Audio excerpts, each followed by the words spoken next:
When you were 10, your parents probably told you not to play with fire, unless you were a member of the Pyrotechnics Guild International, or the PGI, a group dedicated to the hobby of manufacturing fireworks. Here at PGI, it's a different world than the real world.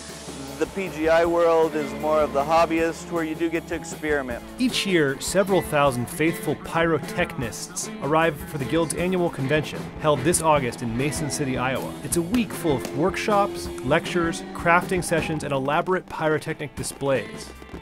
The word pyrotechnist comes from the Greek pyrotechne, which literally means fire art. Fireworks is science in the service of art.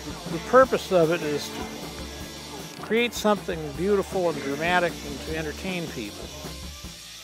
Specialties include explosive shells, spinning tourbillons and girondolas, rockets and salutes, a type of device that explodes with a flash, a puff of smoke, and bone-rattling shockwaves of sound.